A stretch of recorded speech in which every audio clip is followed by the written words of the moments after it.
Hello friends, welcome to my channel green house. और आज के इस वीडियो में मैं आपके साथ शेयर करने वाली हूँ कि गुलाब के पौधे के ऊपर आप कोई भी सीज़न हो ज़्यादा से ज़्यादा नई ब्रांच कैसे ले सकते हैं।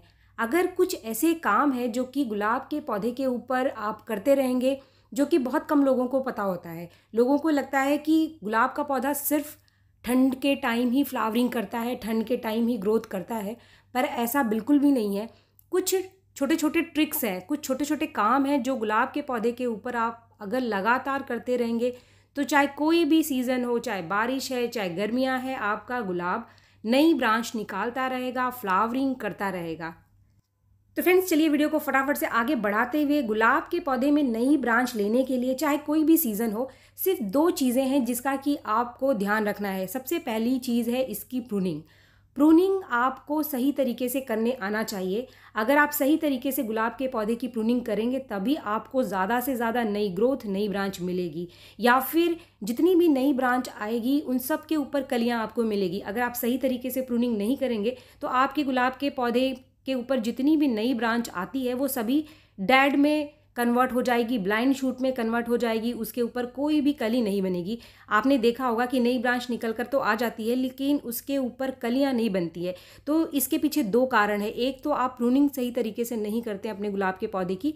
दूसरा जो कारण है, आपके गुलाब के पौधे को सही न्यूट्रिशन नहीं मिल रहा है। वो कौन सी चीज़ चाहिए जो कि ज़्यादा ब्रांच निकालने के लिए या फिर कली प्रोड्यूस करने के लिए आपके गुलाब के पौधे को चाहिए।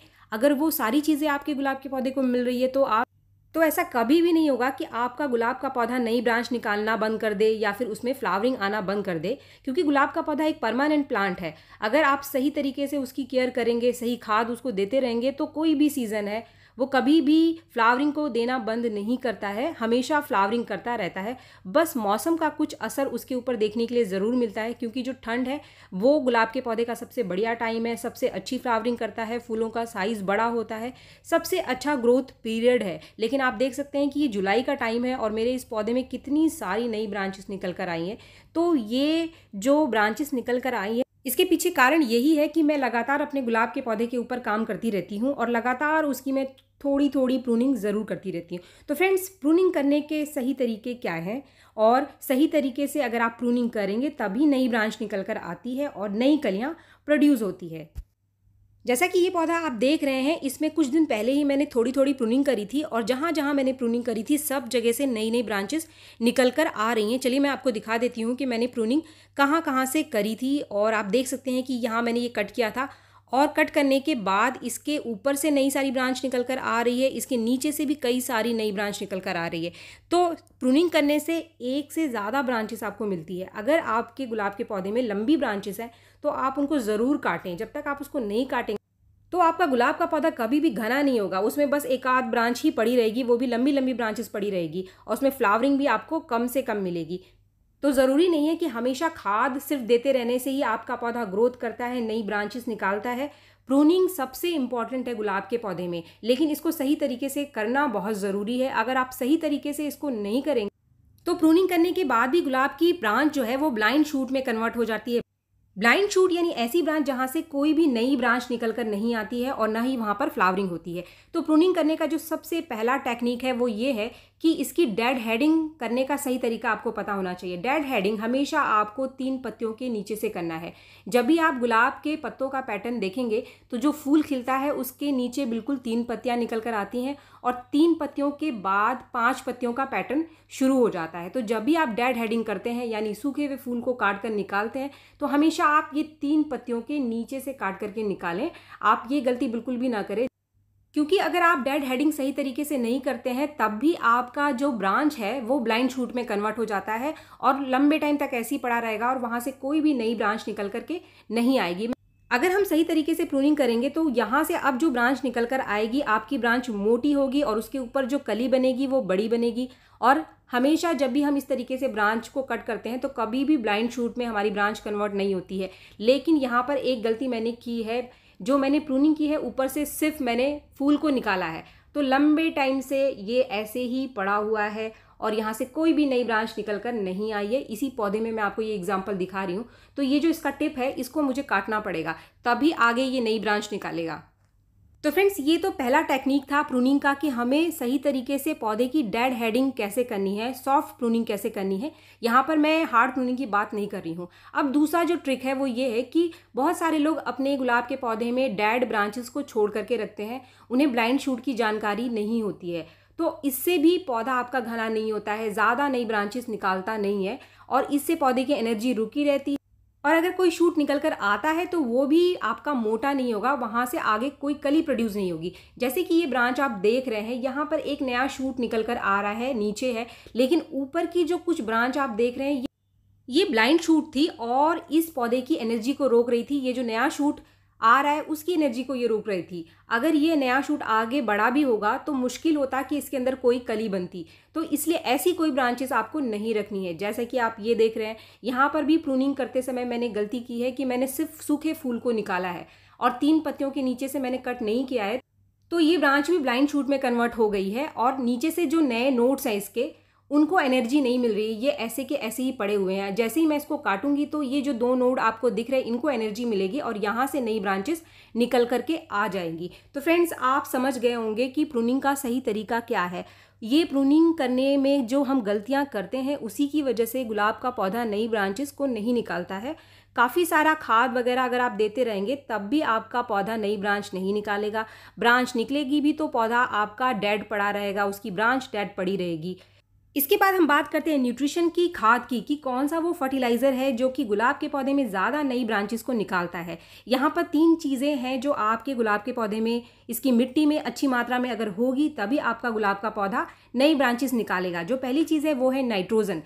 दूसरी चीज़ है कैल्शियम। कैल्शियम भी बहुत ज़रूरी चीज़ है नई ब्रांच को निकालने के लिए। और जो तीसरी चीज़ है वो है फास्फोरस, जो कि सबसे ज़रूरी चीज़ है गुलाब के पौधे में। अगर फास्फोरस अच्छी मात्रा में पौधे की मिट्टी में होगा तभी जड़ों की ग्रोथ अच्छी होगी। आप चाहे कितना भी न्यूट्रिशन दे लें, अगर फास्फोरस की मात्रा आपके गुलाब के पौधे में कम है तो जड़ों की ग्रोथ कम होगी, नए रूट्स बनेंगे ही नहीं। जब तक नए रूट्स बनेंगे नहीं तब तक आपके प्लांट में नई ब्रांचेस आएगी ऐसा बिल्कुल भी नहीं होगा। आप भूल जाएं कि आपके प्लांट में फास्फोरस की कमी है और आपका पौधा नई ब्रांच को निकालेगा। नई ब्रांच तभी निकलेगी जितनी अच्छी जड़ों की ग्रोथ होगी, उतना ही ब्रांच आपके पौधे में निकल कर आएगा और उसके लिए पौधे की मिट्टी में फास्फोरस होना चाहिए। तो यहाँ एक फर्टिलाइज़र मैं आपके साथ शेयर कर रही हूँ, होममेड फर्टिलाइज़र, जिससे कि आपके पौधे को नेचुरल तरीके से लगभग सारी की सारी चीज़ें मिल जाएंगी। नाइट्रोजन, फास्फोरस और कैल्शियम भी मिल जाएगा, क्योंकि यहाँ मैं अंडे के छिलके का इस्तेमाल कर रही हूँ जो कि सबसे बढ़िया सोर्स है कैल्शियम का, और इसमें फास्फोरस की भी मात्रा पाई जाती है। तो दोनों चीज़ें हमारे पौधे को मिल जाएगा। जो दूसरी चीज़ मैंने यहाँ पे ली है वो है केले का छिलका। यहाँ पर आप कच्चे केले के छिलके का इस्तेमाल कर सकते हैं, क्योंकि जो टेक्निक हम इस्तेमाल कर रहे हैं इस फर्टिलाइज़र को बनाने के लिए, तो आप कच्चे केले का इस्तेमाल कर सकते हैं। इससे आपके पौधे में कोई फंगस नहीं लगेगा। फ्रेंड्स, अगर आप अंडे नहीं खाते हैं और अंडे के छिलके का यहाँ इस्तेमाल नहीं करना चाहते हैं तो इसकी जगह पर आप रॉक फास्फेट एक मार्केट का फर्टिलाइज़र है। इससे आपके पौधे को बहुत अच्छी मात्रा में फास्फोरस मिल जाएगा और साथ में उसमें कैल्शियम भी मिल जाएगा।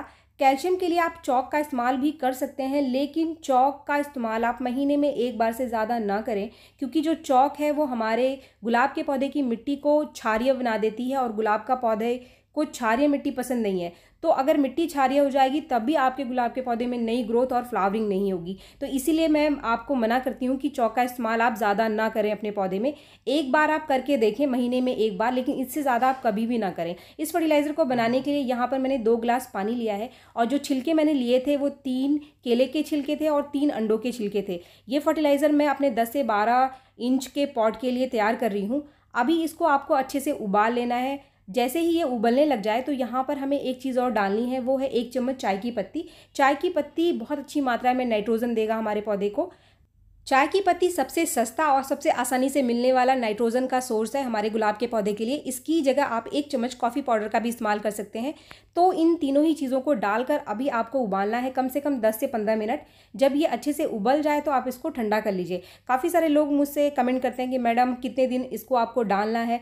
तो कम से कम 3 बार आप पौधे के ऊपर कोई भी होममेड फर्टिलाइज़र इस्तेमाल करने के बाद ही सोचें कि आपको रिज़ल्ट मिलेगा, क्योंकि हम जब कोई मार्केट का फर्टिलाइज़र डालते हैं या फिर केमिकल फर्टिलाइज़र डालते हैं तो उसका रिज़ल्ट हमें जल्दी देखने के लिए मिलता है, क्योंकि वो स्पेशली हमारे पौधों के लिए ही बनाई जाती है। लेकिन जब हम होममेड फर्टिलाइज़र का इस्तेमाल करते हैं तो इसका इस्तेमाल आपको सावधानी से करना है, मात्रा का ध्यान रखना है।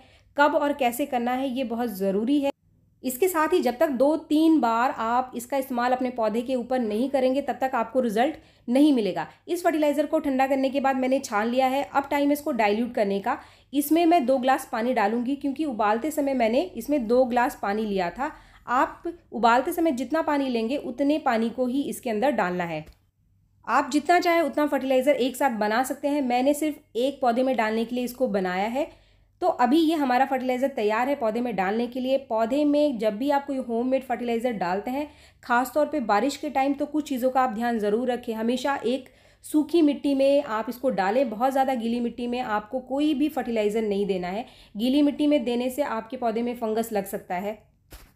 अगर आप ज़्यादा से ज़्यादा ग्रोथ और अच्छी ग्रोथ अपने गुलाब के पौधे पर चाहते हैं तो इस फर्टिलाइज़र को आप 10 दिन में एक बार अपने गुलाब के पौधे में डालें, चाहे कोई भी सीज़न हो। अगर विंटर का टाइम है तो आप इसकी मात्रा को बढ़ा सकते हैं, यानी हफ्ते में एक बार आप विंटर में इस फर्टिलाइज़र को अपने गुलाब के पौधे के ऊपर दे सकते हैं। तो फ्रेंड्स, वीडियो अगर आपको पसंद आया तो एक लाइक ज़रूर करें, और मेरे चैनल को आपने अब तक सब्सक्राइब नहीं किया है तो मेरे चैनल को सब्सक्राइब करना भी ना भूलें। मिलते हैं मेरे नेक्स्ट वीडियो में, तब तक के लिए थैंक यू।